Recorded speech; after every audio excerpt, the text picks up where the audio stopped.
Take this as you wish to take it, as a sort of cultural bellwether. I think it's interesting anyway. I went ahead and watched Beverly Hills Cop Axel F or Axel Foley.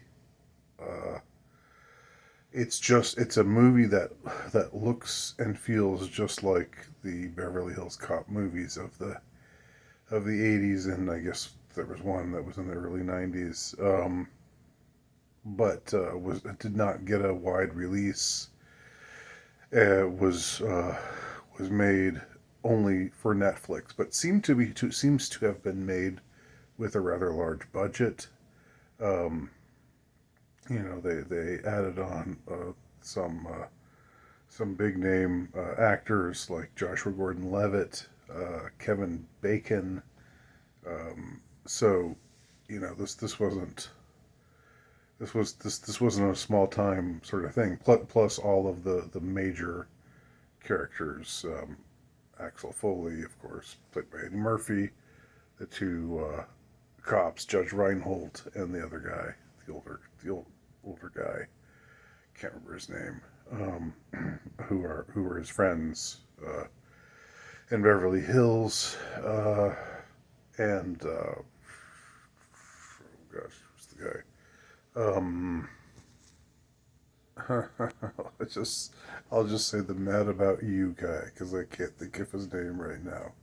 Who was in the original movie? Who played Eddie Murphy's cop friend in Detroit? He's back also. Plus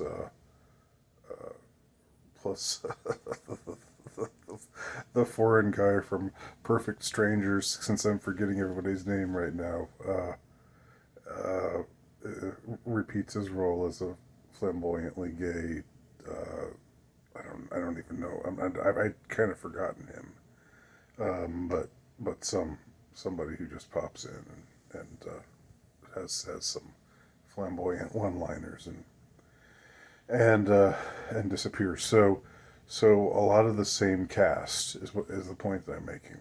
A lot of the same. It feels like the same kind of budget, same kind of gunfight, same kind of ridiculous chases, like snowmobile, getting into a snowmobile and driving around and knocking all these cars out of the way, but somehow nobody gets hurt. Uh,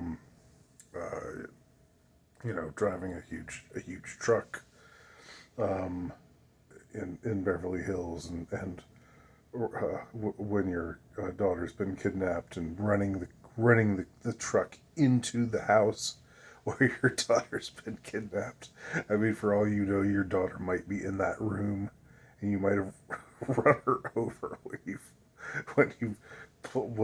just plunged the truck directly into the house. All this kind of bombast that you found in the original movies, which love them or leave them. That's what they were. That's what they consisted of.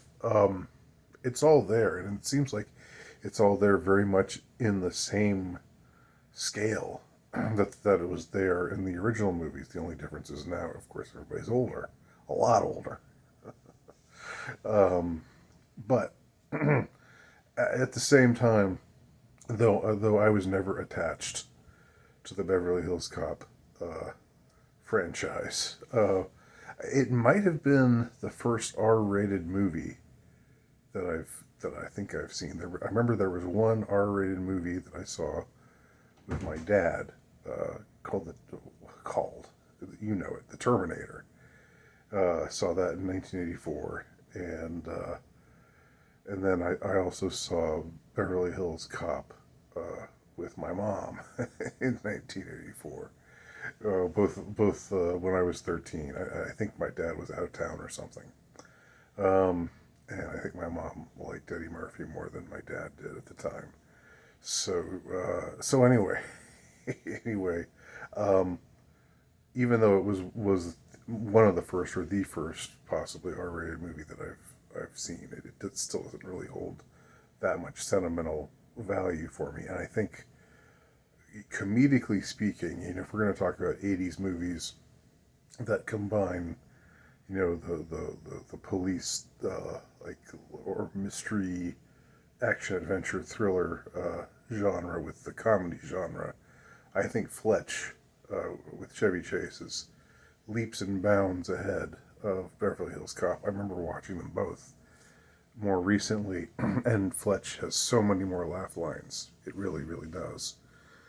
And then Beverly Hills Cop does or did. But nevertheless, what I wanted to say about the movie doesn't really pertain to any of what I've just talked about over the last 5 minutes. Um, there's an interesting moment in the movie. Uh, Axel Foley is a lot older now. He's well, Eddie Murphy is 63, and he looks good for 63, but he still looks older. No question about that.